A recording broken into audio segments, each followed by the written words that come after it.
सौंदर्य, पहले तो काफी कमाल की जर्नी आपकी रही है, जिस तरह से लोगों ने आपको प्यार किया है। लोग पहले भी आपको काफी अमेजिंग प्यार करते थे, और उससे ज्यादा अब तो मैं जिस तरह ट्विटर की बात करूँ, सोशल मीडिया में आपको काफी प्यार मिल रहा है। सबसे पहला मेरा सवाल रहेगा कि आपने ऐसी क्या कुछ तय करके गए थे कि उस घर में मेरे को ये जाके अचीव करना, और अचीव किया, और क्या आपने अचीव नहीं किया अब तक? सबसे पहली बात तो ये है कि आई एम वेरी थैंकफुल कि मैं गई और चीज़ें ऐसी बन गई कि बिग बॉस ने मुझे बुला लिया। क्योंकि मैंने लाइफ में कभी बिग बॉस नहीं देखा है और मुझे पता नहीं कि रियलिटी शो में कैसे रहना है, कैसे कंडक्ट करना है, और ना मेरी कोई प्रिपरेशंस थी। सो आई थिंक ये चीज़ शायद वर्क भी करी मेरे लिए। और सबसे बड़ी बात, आप रियलिटी शो में जा रहे हो तो आप रियल रहो, and the best thing about being real is आपको याद नहीं रखना पड़ेगा आपने क्या फेक किया था। So I am just being myself. जो मैं आपके सामने हूँ ना, मैं वहीं पर हूँ। And I don't have to remember कि मैंने किससे दोस्ती में कैसे बिहेव करना है, किसके साथ कैसे रहना है। सो बहुत कुछ मैंने अचीव कर लिया है। सबसे बड़ी चीज़, मैंने आप लोगों का प्यार पा लिया है। और सच्चाई की वही मैंने आपको बोला कि सबसे बड़ी ताकत है कि आपको याद नहीं रखना है कि झूठ क्या बोला था। जो कि वहाँ बहुत लोग ऐसे हैं कि दे डोंट अबाइड, बट मुझे उसमें नहीं जाना है। और शायद उनकी उस चीज़ की वजह से मुझे और ये लगता था कि ऐसे कैसे कर सकते हैं, मुझे तो एटलीस्ट रहना, I don't have to lose myself. So प्यार बहुत मिला है, पेशेंस बहुत आ गई है। कान के पर्दे थोड़े फट गए, बट अभी इलाज चल रहा है मेरा। सौंदर्य, आपकी जर्नी की बात करें तो दो पार्ट में डिवाइड हो जाती है। एक पार्ट जब गौतम उस घर में थे, और दूसरा पार्ट जब गौतम उस घर में नहीं थे। हाँ। सबसे पहला पार्ट अगर मैं बात करूं तो लोगों का ये मानना था कि this was just for game, and उसके बाद जो जिस तरह पता चला, जिस तरह आप टास्क करते थे, और जिस तरह that was not for game, तो वो दो इक्वेशन के बारे में थोड़ा सा अगर आप डिटेल में, या फिर अब आप बाहर जब आते हो तो उस दो पार्ट के बारे में किस तरह से डिस्कशन होता है? आपने इस बार गौतम को पूछा? नहीं, एनीवे मेरी उनसे बात नहीं हुई अभी तक। मुझे 2 दिन हो गए आए हुए, फोन नहीं आया उनका। तो अभी आपको पता लग गया होगा कि क्या गेम है और क्या नहीं है। एनीवे जो मेरा उनके साथ भी जो मेरा बॉन्ड था, it was very genuine and real. और मैंने हर जगह, I am not sharing away from talking about this, मेरा जिसके साथ भी बॉन्ड बना है बहुत ही जेन्युइन। चाहे वो प्रियंका अंकित के साथ रहा हो, चाहे वो 5 हफ्ते के लिए रहा, बट वो बहुत जेन्युइन था। तो झगड़ा उनसे भी हुआ ना, तो उस पर किसी ने सवाल नहीं उठाया। स्टैन के साथ भी था ना, उसके बाद वो मंडली में चले गए, उस पर किसी ने सवाल नहीं उठाया। तो वाई ओनली दिस? तो कहने का मतलब है कभी कभी सर्कमस्टांसेस, चीज़ें ऐसी बन जाती हैं कि आपके रिश्ते तो बनते हैं आपकी तरफ से जेन्युइन, अब सामने वाले का कितना क्या है उसमें, वो भी बहुत मैटर करता है ना। ताली एक हाथ से नहीं बजती है। हाँ, वो जो मेरी जर्नी थी, उनके जाने के बाद जो भी चीज़ें मुझे फील हुई, उसके भी बहुत कारण थे। Correct. And my point is कि 2 भाग में तो आपने डिवाइड किया, मेरे लिए तो सेम जर्नी है। और सबसे रिश्ते बनते हैं, बिगड़ते हैं, और वो घर ही ऐसा है। हालांकि रिश्तों की शुरुआत शायद अब उस घर से निकल के अब पता लगेगी कि कितने जेन्युइन थे उनकी तरफ से, मेरी तरफ से, तो सबकी तरफ से, मेरे दोस्तों के लिए सच्चे थे। बट हाँ, मुझे लगता है हम लोग जानी दुश्मन नहीं है एक दूसरे के, और सब लोग अच्छे से मिलेंगे, बात करेंगे जब फिनाले पे मिलेंगे और हमारी बातें होंगी। सब गिले शिकवे हो जाएंगे, क्योंकि वो गेम का हिस्सा थे। सब लोग तो झगड़ा करते थे, बट बाहर आके कौन चीनी आटे रोटी पराठे पे झगड़ा करेगा, आप मुझे बताओ। क्या आपको लगता है कि जिस तरह आपका इविक्शन अनफेयर था, उसी तरह सेम वाइज अंकित का भी इविक्शन कई हद तक अनफेयर था? मेरे केस में तो बहुत अनफेयर था, और मेरा ये नहीं था कि मुझे जाना था। अंकित को हमेशा से था कि मुझे जाना था, और मेरे टाइम में वोटिंग लाइंस भी बंद नहीं थी। तो as per the votes, in fact Tina 10th week में जाके वापस आए थे। सो सबको भी यही था। और फिर वो सब जो हो गया कि घर वाले डिसाइड करेंगे, तो घर वाले कैसे डिसाइड कर सकते हैं, क्योंकि हम यहाँ ऑडियंस के लिए हैं। करेक्ट। तो ऑडियंस का हक आप उनको नहीं दे सकते हो फॉर दिस पर्टिकुलर रीज़न।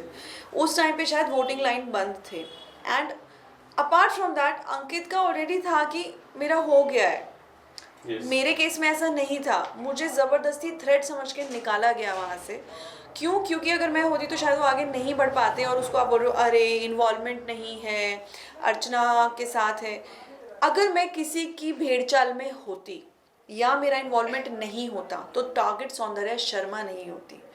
क्योंकि मैं भी अलायंस बनाती, मंडली में घुस जाती, या ज़रूरत पड़ने पर अंकित चले गए तो जैसे प्रियंका ने टीना और शालीन के साथ दोस्ती किया, फिर उनसे झगड़ा किया, फिर उनको लगा कि मेरी अर्चना का झगड़ा हो रहा है तो उन्होंने अर्चना से बात करना शुरू किया। सो माई पॉइंट इज सबने परम्यूटेशन कॉम्बिनेशन बनाए सिवाय मेरे, और अगर मैंने बनाए होते गेम के लिए और मैं सोचती कि मैं वोट के लिए, लोगों से दोस्ती के लिए मुझे करना है, तो आज मैं अंदर होती, आपके सामने बैठ के इंटरव्यू नहीं दे रही होती 2 हफ्ता पहले। सौंदर्य, क्या आपको लगता है कि इस सीजन में सबसे ज्यादा पेरेंट्स इन्वॉल्व हुए हैं? जिस तरह सुम्बुल की मैं बात करूं, सुम्बुल के पिताजी ने काफी कुछ कहा, प्रियंका के भाई ने काफी कुछ कहा, शिव ठाकरे की मम्मी ने काफी कुछ कहा, कि क्या लगता है कि इससे पहले ये सीजन के सबसे ज्यादा पेरेंट्स इन्वॉल्वमेंट थी और उसके वजह से घर में काफी सारी बातें बिगड़ी है? मेरे को लगता है पेरेंट्स के आने से बातें बिगड़ती नहीं है, बनती हैं, सबके पॉइंट ऑफ व्यू होते हैं। और मुझे एक्चुअली अभी तक मैं एपिसोड्स देख नहीं पाई, तो मुझे नहीं पता है कि उनकी आई ने क्या बोला, उनके भाई ने कितना बोला है, या बाकियों के पेरेंट्स ने कितना क्या बोला है। बट मेरा ये मानना है कि डेफिनेटली पेरेंट्स के आने से एनर्जी चेंज हो गई थी, वाइब चेंज हो गई थी, और बाहर का कोई भी इंसान आता है तो एक पॉइंट ऑफ व्यू लेकर आता है, कोई भी हो, अच्छा बुरा सबके लिए। But what it did best for all of us is कि सबको एक इमोशनली स्ट्रेंथन किया उस चीज़ ने। और रही बात बाहर के पॉइंट ऑफ व्यू की, अब है पॉइंट ऑफ व्यूज, जो चीज़ें बाहर चल रही है हमको तो नहीं पता थी, करेक्ट, और मुझे तो अभी भी नहीं पता है कि किसने क्या बोला है। I am still going through a lot. तो ये तो बहुत ही अच्छा और एक यूनिक चीज़ बिग बॉस ने लेके आया कि फैमिली को भी इन्वॉल्व किया। जैसे आपका इलेक्शन गलत हुआ है, वैसे सब लोग को बोल रहे थे सुम्बुल का गेम में कुछ इन्वॉल्व नहीं है, सुम्बुल हो गया, MC स्टैन हो गया, आप इसके बारे में क्या बोलना चाहोगे? आपको क्या लगता है, आपके हिसाब से कौन वीक है बिग बॉस में अभी? मैं ये नहीं कहूँगी वीक है, क्योंकि जिन लोगों को स्टार्टिंग से हम वीक भेड़ चाल बोलते थे वो तो फाइनल तक आ गए, और जो खेलने वाले लोग हैं वो आपके सामने बैठ के इंटरव्यू दे रहे हैं। सो मेरे बोलने ना बोलने से नहीं होता, क्योंकि हमारा परसेप्शन अलग है। देन देयर सी ऑल्सो एक और बात है ना कि मैंने कभी कोई टीवी शो नहीं किया है, मैं फिल्म बैकग्राउंड से हूँ और वेब शोज़ मैं करती हूँ, तो मेरा फैन बेस बहुत अलग है। देन सुम्बुल का 2 साल से टीवी शो चल रहा है, उसने एक बहुत बड़ा फैन बेस बनाया, लोग उसे बहुत प्यार करते हैं, ठीक है। उनकी शायद वही पर्सनालिटी है कि वो इतने अग्रेसिव नहीं हैं, वो जैसी हैं शांत हैं, तो इन्वॉल्वमेंट उनका है, उनके लेवल पर है, मतलब वो जैसी हैं उस तरीके से है। अब जैसे मेरा नेचर है, मुझे बोलते थे सौंदर्य का इन्वॉल्वमेंट नहीं है, अर्चना के साथ है, बट मेरा इन्वॉल्वमेंट ये है कि मैं तुम्हारी तरह कैमरे के लिए झूठा अट्रैक्शन नहीं दे सकती हूँ, क्योंकि मैं रियलिटी शो में आई हूँ। I have to be honest to myself. Just because मैं एक रियलिटी शो में आई हूँ, मैं एक झूठ मूठ का तांडव नहीं खड़ा कर दूंगी कॉफ़ी के ऊपर, आमंड मिल्क के ऊपर। सो आई थिंक ऐसे ही सबकी पर्सनैलिटी और 5 उंगली बराबर नहीं हो सकती। तो so is Stan's personality, so is Sumbul's personality, so is Nimrit's personality, ऐसी शिव की अलग पर्सनैलिटी है, तो सबकी अलग अलग पर्सनैलिटीज़ हैं।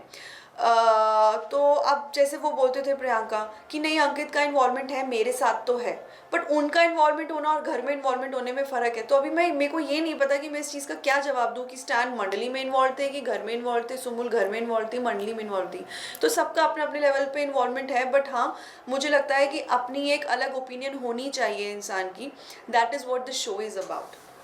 सौंदर्य, क्या आपको लगता है कि आपने एक इंटरव्यू में भी इस बात का जिक्र किया था कि जिस तरह लोग साजिद खान से टच में आ रहे हैं, जिस तरह इन्वॉल्व हो रहे हैं, वो लोग कई हद तक बॉलीवुड की ब्रेक थ्रू के लिए वो सारी चीजें कर रही है जो आपको नहीं करना है?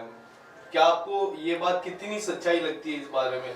करते होंगे लोग जिनको करना है, मुझे पता नहीं है, क्योंकि लाइक आई सेड मेरे कोई एजेंडाज रहे नहीं है। अगर मेरे हिडन मोटिव्स एजेंडाज होते थे तो शायद मैं इस चीज़ का जवाब दे पाती। तो बाहर क्या बातें हो रही थी मुझे नहीं पता। और by the way, just because किसी का किसी से एक बॉन्ड बन जाता है, मुझे नहीं लगता इस समय के लिए वो इंसान उनको सडनली मूवी ऑफर कर देगा। ऐसे तो पूरी इंडस्ट्री, सब सुपरस्टार होते हैं, सबके पास बहुत बहुत काम होता है, सबके बहुत बहुत कनेक्शंस हैं। तो ये बहुत गलत उन लोगों की धारणा थी या है, जिसने भी बोला है मुझे नहीं पता।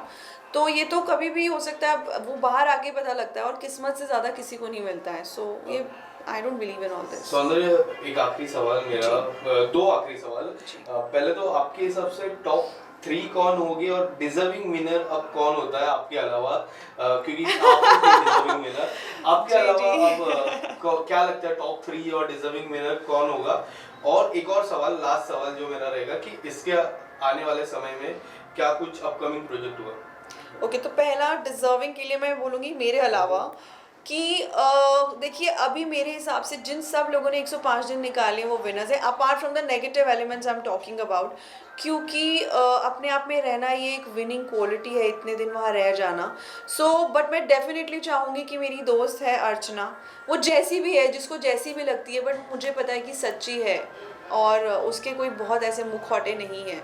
तो और डिजर्विंग की अगर वो बात करते हैं तो मैं डेफिनेटली लोगों का नाम नहीं लूँगी, क्योंकि इनको लगता था कि इन्वॉल्वमेंट नहीं है, टास्क बहुत अच्छा लग करती है।